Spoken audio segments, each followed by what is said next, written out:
नमस्कार। देश और दुनिया की तमाम फटाफट खबरों में आपका स्वागत है। खबरों के लिए आपसे निवेदन की यदि आपने हमारे चैनल को सब्सक्राइब नहीं किया तो कृपया करके आपके अपने चैनल को सब्सक्राइब कर लें। आप सब्सक्राइब करते हैं तो हमें हिम्मत होती है सही और सच्ची खबरें आप तक पहुंचाने की। वरना मीडिया ने जिस तरह से जंतर मंतर पर प्रदर्शन के दौरान उन्होंने विदेशी फंडिंग, आपराधिक मामले और किस किस तरह से जंतर मंतर पर छात्रों को क्या नहीं कहा, यह आप भली भांति जानते हैं। यहाँ तक कि भोजन पहुंचाने वाले, खाना पहुंचाने वाले लोगों के खिलाफ भी उन्होंने किस तरह से जहर उगला, इसको आप बताने की जरूरत नहीं है। वहीं रांची में, जी हाँ, रांची में भी छात्र आंदोलन हो रहा है, लेकिन वो कांग्रेस के और जो वहां सरकार है उसके खिलाफ हो रहा है। तो किस तरह से छात्रों को उन्होंने समर्थन दिया है और कहीं पर भी कोई विदेशी फंडिंग की बात नहीं, कहीं पर भी कोई आपराधिक मामला नहीं, कहीं पर भी कोई ऐसा काम नहीं कि उनके खिलाफ कोई कार्रवाई हो जाए। तो यही मीडिया का अंतर आपको समझना है। यानी मीडिया सही और सच्ची खबरें आप तक पहुंचाने की कोशिश नहीं कर रहा, आपके मन में नेगेटिविटी की खबरें पेश करने की कोशिश करता है। तो क्या है आज की वो बड़ी खबर? लोकसभा में विपक्ष के नेता राहुल गांधी ने सोशल मीडिया पर युवाओं से सीधे संवाद किया है। राहुल ने इंस्टाग्राम पर आस्क मी एनीथिंग सेशन शुरू किया। राहुल ने लिखा, छात्रों और जैन जी, मैं आपकी बात सुनने के लिए यहाँ हूँ। और इसी प्रकार जब इंस्टाग्राम पर उन्होंने आस्क मी एनीथिंग सेशन में युवाओं के सवाल के जवाब भी दे दिए। इस दौरान उन्होंने कई रोचक सवालों के जवाब दिए। लाइव सेशन के दौरान उन्होंने पॉलिटिक्स के साथ साथ निजी पसंद, मां सोनिया गांधी के पालतू डॉग नूरी, झारखंड के छात्र आंदोलन, पालतू जानवर और मजाकिया सवालों के भी जवाब दिए। राहुल से दिल्ली के जंतर मंतर पर पूछे गए उनके पसंदीदा मीम्स के बारे में भी सवाल पूछा गया। जी हाँ, तो उन्होंने पीएम मोदी पर तंज कसते हुए कहा कि आधी रात को पीएम हाउस से जो वीडियो आए थे वे सबसे अच्छे थे। उनमें एक नए घबराए हुए प्रधानमंत्री नजर आए। तो बड़ी खबर, राहुल से एक यूजर ने पूछा कि भाजपा में उनका पसंदीदा नेता कौन है। इसके जवाब में उन्होंने पंजाब के पूर्व मुख्यमंत्री कैप्टन अमरिंदर सिंह का नाम लिया। तो बड़ी खबर, समाजवादी पार्टी के प्रमुख और उत्तर प्रदेश के पूर्व मुख्यमंत्री अखिलेश यादव ने आज उत्तर प्रदेश की राज्यपाल आनंदीबेन पटेल की दीनदयाल उपाध्याय गोरखपुर यूनिवर्सिटी में दिए गए बयान को लेकर तंज कसा और भाजपा पर हमला बोला। उन्होंने सोशल साइट एक्स पर लिखा कि गोरखपुर मॉडल की पोल खोलते खोलते तुलना के रूप में गुजरात मॉडल की घपलेबाजी की भी बात सामने आ गई। दोनों में जो बात कॉमन है वो यह है कि दोनों जगह भाजपाई सरकार है और भाजपाई महाभ्रष्टाचार भी। आपसी टकराट ने तो डबल इंजन को ट्रबल इंजन बना दिया है। बता दें कि उत्तर प्रदेश में विधानसभा चुनाव से एक साल पहले राज्यपाल आनंदीबेन पटेल का बयान चर्चा का विषय बना हुआ है।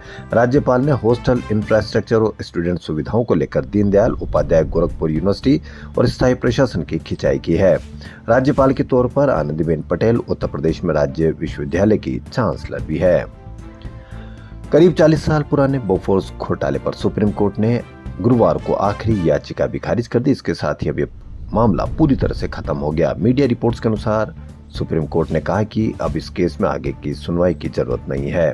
कोर्ट ने 2005 के दिल्ली हाईकोर्ट के उस फैसले को चुनौती देने वाली अपील भी सुनने से मना कर दिया जिसमें हिंदुजा ब्रदर्स और बोफोर्स कंपनी को बरी कर दिया गया था। 1987 में खुलासा हुआ था कि सौदे को हासिल करने के लिए कथित रूप से कमीशन रिश्वत दी गई। घोटाले के आरोप में राजीव गांधी की 1989 का चुनाव यानी सरकार भी हार गई थी। इसके बाद ये मामला देश के सबसे बड़े राजनीतिक घोटालों में शामिल हो गया था। जबरदस्त तरीके से, अच्छा उस समय सोशल मीडिया नहीं था तो कितना बदनाम कर चुके होते राजीव गांधी को। लेकिन क्या अब माफी मांगेंगे जिन्होंने इस पर आरोप लगाए थे? विपक्षी सांसदों ने आज संसद परिसर में तेज बारिश के बीच राम मंदिर चढ़ावा चोरी और जंतर मंतर प्रदर्शन में छात्रों पर लाठीचार्ज को लेकर विरोध प्रदर्शन किया। वहीं विपक्ष के हंगामे के बीच लोकसभा में सूक्ष्म, लघु और मध्यम उद्यम विकास विधेयक 2026 ध्वनिमत से पास हुआ। दोनों सदन सोमवार तक के लिए स्थगित कर दिए गए। राज्यसभा में विपक्षी सांसदों ने अमित शाह सदन में आओ के नारे लगाए। इस पर केंद्रीय मंत्री ने कहा कि शाह सुबह से रात तक संसद में ही रहते हैं। उन्होंने लोकसभा में कहा कि अमित शाह का नाम सुनते ही आतंकी कांप उठते हैं। इसी बीच कांग्रेस ने अपने सभी सांसदों को 10 से 12 अगस्त तक संसद में मौजूद रहने के लिए व्हिप जारी किया है।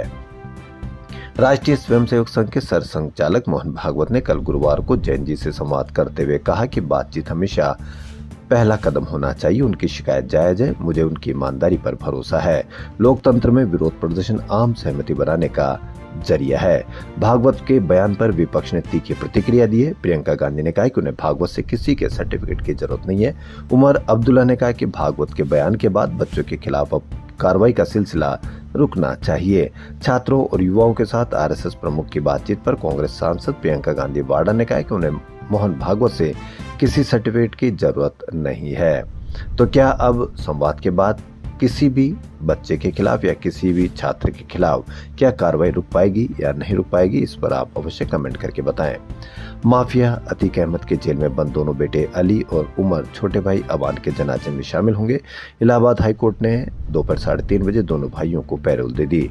उमर लखनऊ और अली झांसी जेल में बंद है। कोर्ट का आदेश जेल पहुंचने के बाद दोनों को प्रयागराज पहुंचने में 6 से 7 घंटे लग सकते हैं। ऐसे में अबान को प्रयागराज में देर रात या कल सुपुर्द खाक किया जा सकता है। परिवार ने अबान के शव को डीप फ्रीजर में रख दिया है।